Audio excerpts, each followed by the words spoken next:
Antoko sy fikambanana politika maro no nandray anjara ao anatin'ilay atrikasa nampahafantarana lalam-pifidianana izay nikarakarainy ny Voamera Mahaleo-tena misahana ny fifidianana tesy amin'ny Carleton Nanosy. Izy ireo dia samy manana ny fomba fijeriny avokoa ao anatin'ny fiomanana amin'ny fifidianana ary ihany koa ny momba ity lalam-pifidianana vaovao ity. Mazava be moa fa hitantsika tsara fa ny lalàna ahafahana miatrika ny raharaham-pifidianana rehetra eto amin'ny tany sy ny firenena dia nahatonga olana mihitsy ary ny hafarany aza tonga hatreny amin'ny 13 Mai nohon'ilay pitsopitsony ao anatiny ao.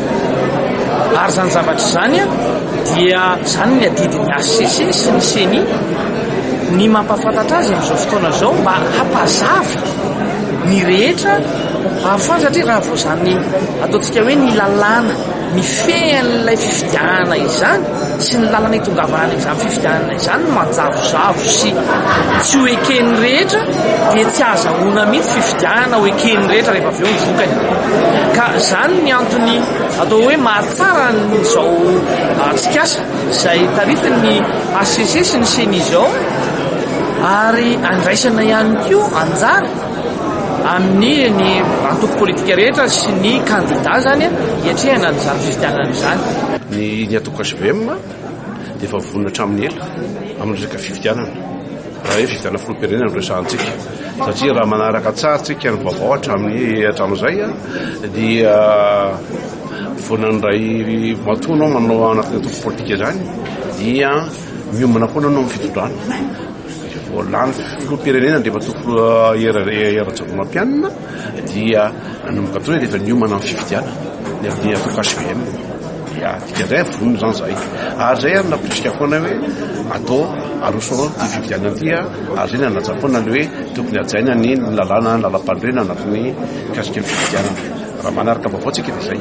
Ary tamin'ireo asiza izay natao tamin'ny heritaona, misy ny heritaona efa nanao asiza nanomboka tamin'ny Fianarantsoa izay dia efa nanasa any Andriamatoa filoham-pirenena Rajaomampianatra izay filoham-panorona ny atoko HVM hoe ena mangataka izay dia hanolotra anao ho kandida filoham-pirenena tamin'izany fotoana izany.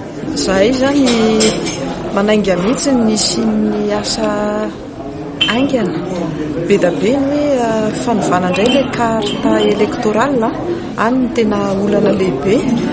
Movy ilay carte électorale taloha zany tsy hiasa intsony sao dia sanatria efaran'iny ihany na efaran'ny nakaratoko tany indray, satria ilay fotoana fohy any zany zao no tena ametrahana ny ady hevitra.